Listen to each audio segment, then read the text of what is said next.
Suspend ചെയ്തിട്ടുണ്ട്. തുടർന്നുള്ള നടപടികൾ ഉണ്ടാകും എന്നാണ് ഞാൻ ഉറച്ച് വിശ്വസിക്കുന്നത്.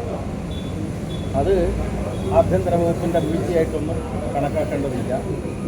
ഇവിടെ വന്നിട്ടുള്ള വീഴ്ച സംബന്ധിച്ച് അന്വേഷിച്ച് ആവശ്യമായിട്ട് നടപടികൾ സ്വീകരിക്കുന്നതിൻ്റെ ഭാഗമായി ഇപ്പോൾ ബന്ധപ്പെട്ട ഉദ്യോഗസ്ഥന്മാരെ സസ്പെൻഡ് ചെയ്തിട്ടുണ്ട്. തുടർ നടപടികൾ ഉണ്ടാകും എന്ന് തന്നെയാണ് ഞാൻ ഉറപ്പിച്ചത്. ഒരുപാട് നാളുകളെടുത്തു, ഈ രീതിയിൽ ഒരുപാട് നാളുകൾ എടുത്തിട്ടാണ്. അപ്പോൾ അത്തരത്തിലൊരു വീഴ്ച സംഭവിച്ചതുകൊണ്ടായിരിക്കില്ല, ഒരുപാട് നാളുകൾ എടുത്തിട്ടാണ് ഈ പദ്ധതി തയ്യാറാക്കിയത്. പറഞ്ഞു, നേരത്തെ പറഞ്ഞിട്ടുണ്ട്.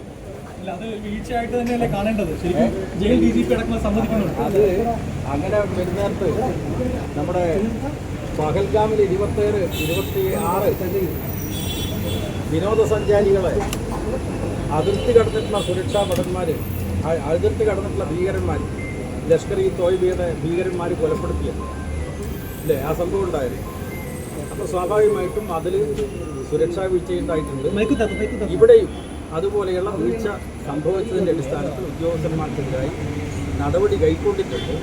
ആ നടപടിയുടെ തുടർ നടപടികളും വരും എന്നാണ് ഞാൻ. ഇങ്ങനെ സംഭവിക്കാതിരിക്കാൻ മുൻകരുതൽ വേണം. അത് സർക്കാർ അന്വേഷിച്ച് ആവശ്യമായ നടപടിയെടുക്കും. ഓക്കെ.